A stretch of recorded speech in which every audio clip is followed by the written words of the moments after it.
Panalo ang Gilas Pilipinas sa kanilang unang laban sa 19th Hangzhou Asian Games matapos talunin ang Bahrain 89-61 nitong Martes sa Hangzhou Olympic Sports Center Gymnasium.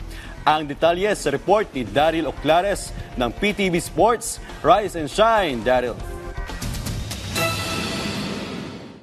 Opisyal na nagsimula ang kampanya ng Gilas Pilipinas sa 19th Asian Games kanina na nasungkit ng kanilang unang panalo sa preliminary round Group C kontra Bahrain 89-61. Maagang palitan ng basket ang naging tema sa simula ng laro kung saan nagpakawala ang Bahrain ng 4 na 3-point shots pero hindi ito naging hadlang para makalamang ng 4 ang pambansang kupunan sa unang kanto. Nagsimulang gumanda ang opensa at depensa ng Gilas sa ikalawang quarter para dahan-dahang lumobo ang kanilang kalamangan sa 18 sa pagtatapos ng first half. Napalaki pa ng Gilas ang kalamangan sa huling 20 minuto ng laro dahilan para hindi na makahabol ang Bahrain at tuluyan ng maselyuhan ang panalo. Parehong 15 puntos ang naiambag ni Ange Kwame at CJ Perez samantalang 14 markers naman ang naitala ni Justin Brownlee. Sa eksklusibong panayam ng CMG Filipino Service kay Brownlee, sinabi niya na masaya siya na muling makapaglaro para sa Gilas Pilipinas.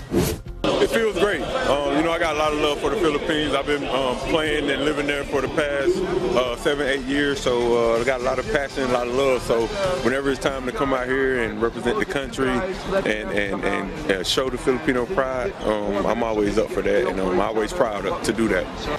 Sunod naman ang mga katapat ng bansa sa darating na Huwebes ang Thailand sa Zhejiang University Sijunjang Gymnasium ganap na alas 11 ng umaga. Daryl Oclares, Rise and Shine, Pilipinas.